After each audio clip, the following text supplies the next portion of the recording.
Welcome to On the Move, where we take you behind the scenes of some of Forsyth County's larger construction projects. Today we're in the southeast part of the county here at Sharon Springs Park. Next door is Sexton Hall, one of our senior services life enrichment centers. And also here in the park is one of the tax commissioner offices.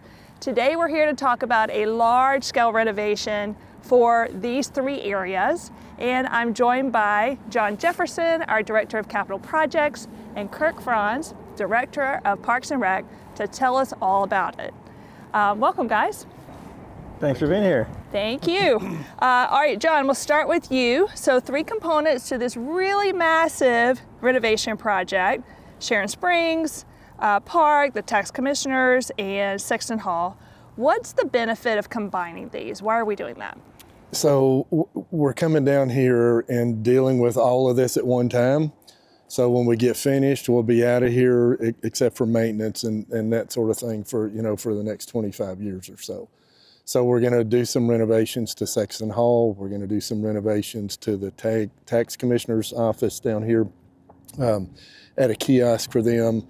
We're going to add a second entrance at Clow Road, redo the parking and drainage in the fields within the park. So we're going to be down here for quite a while, but when we're done, we're out of here for a long time.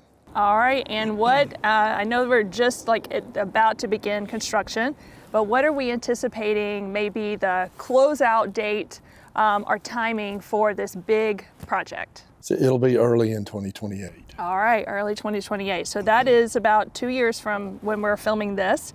So a lot of work will transpire between then. What are some of the key milestones that have already been reached with this project? Because I know something like this takes a lot to get it going. Sure. Obviously, we went through a couple of iterations on the design to make sure it meets Parks and Rec's needs and also works with the tax commissioners' need for getting folks in and out quickly, also our senior services department at Sexton Hall, and then improving traffic flow and access by adding the second entrance and exit at Clow Road. And when are we thinking construction will start? So we've pulled the permits recently, the building permit, the land disturbance permit, responded to the county reviewer's comments, got all that teed up. And that takes a good bit of time with the back and forth. You get comments, the designer's got to respond to the comments. There's multiple departments that have to review it, but we're there now. All right. With this construction, I know that because you said we're going to get in here, we're going to get it done, and then we're going to get out of here. What is going to stay open and what will need to close for public safety and efficiency? Right.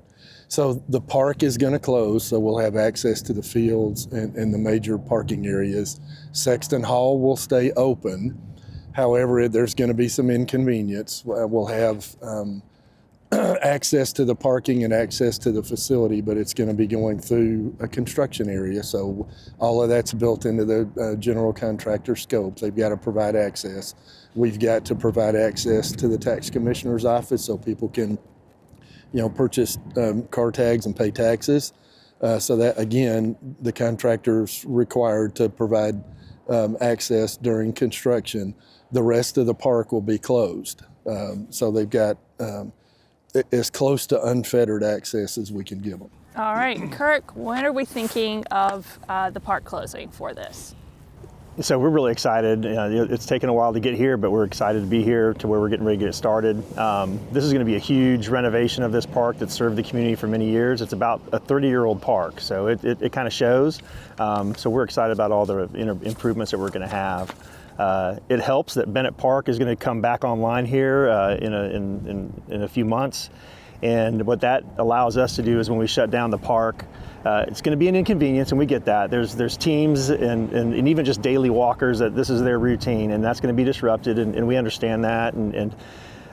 But I like to think further ahead in 2028, as John mentions, when the park opens. I think everybody's going to be really excited about what this looks like. But as far as how we're going to handle it, programming wise, I mentioned Bennett Park opening up, and that allows everything just to kind of shift a little bit. So some of the activities here will be moved over to Midway Park or Fowler Park.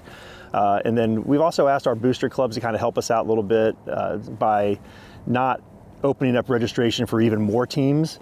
We know that we're going to be without fields for a period of time, and so they're helping us out by doing that, limiting some of their registration. But yeah, we're kind of shifting everybody around a little bit. It's going to be a little inconvenience, but like I said, once this opens, it's going to be great, and the community's going to love it. Awesome.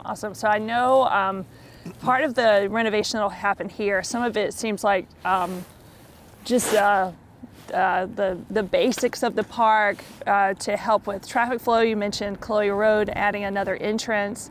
I know rain delays can be a challenge here, I've been told, because we've got some drainage challenges. So what's going to be done to improve drainage? So maybe we'll, when it opens back up, we'll have minimize those rain delays. Right. So in terms of the fields, we actually took an alternate the contractor provided to provide turf in fields, so that basically as soon as the rain and thunder and lightning stops, within just a few minutes, that you'll be able to get back on the field. Right now, none of the parking lots have curb and gutter. So the refurbished and regraded parking lots will have curb and gutter. We'll have an underground storm sewer system, so we'll be able to manage the water much better than is being done now. Right now, it's just sheet flow. We've also added some pervious paving, so we'll have some water quality improvements and some additional storage for stormwater. Awesome. All right, let's get to the fun stuff. So the park itself, what can people look forward to? What's going to be like renovated so that it has new life? And what, if anything, new will be added? You bet. John stole my thunder on the turf infields. That's going to be that's a big step forward, and something that we hope will work really well, that the community will accept. And like he said, when it rains, and I've had this in some places I've worked before, these summertime rains that just kind of blow right through. When you have dirt infields, sometimes that's it. You can't play. Yeah. But with turf infields, we'll be able to play right away. But back to your question. Yes. New fencing, new backstops on all the baseball fields. John talked about better drainage, so that'll be great. Our tennis courts are going to be improved. We're going to be adding 8 pickleball courts. We're going to add some sand volleyball courts, a new playground, a new community building that'll have for rentals, an election. It'll be a poll station here.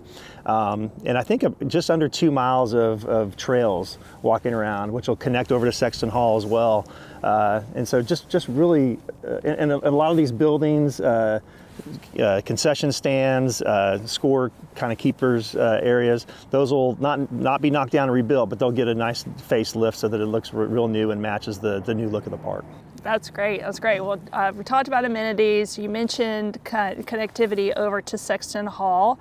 Give us a little bit of a peek into what's going to happen at Sexton Hall, some of the refreshes that are happening there outside of that facility. Right. So we're going to be redoing the parking lot and pushing some of the parking to the far side. I guess that's the east side of the facility. Improved gardening areas, some storage areas.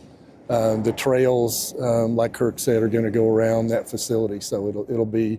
We're not doing a lot in terms of work inside the facility, but outside the grounds will be improved. Very cool. So those folks that go over to our Senior Life Center, they want to go on a really great walk, they can walk straight from there over here. So, and people who love this park, now you have a little bit of a walking path over there as well. So let's talk funding.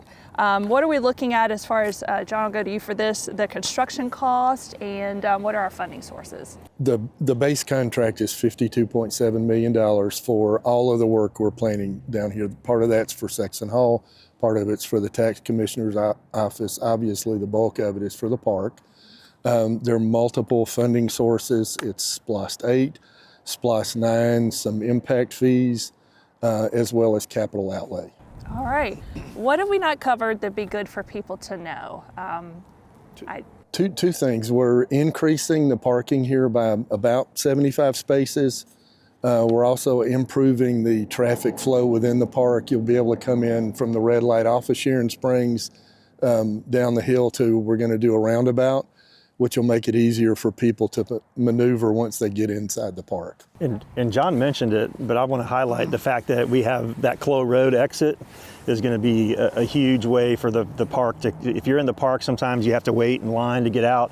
Having an additional exit out of the park will help, especially when there's a lot of traffic and heavy Saturday activity here.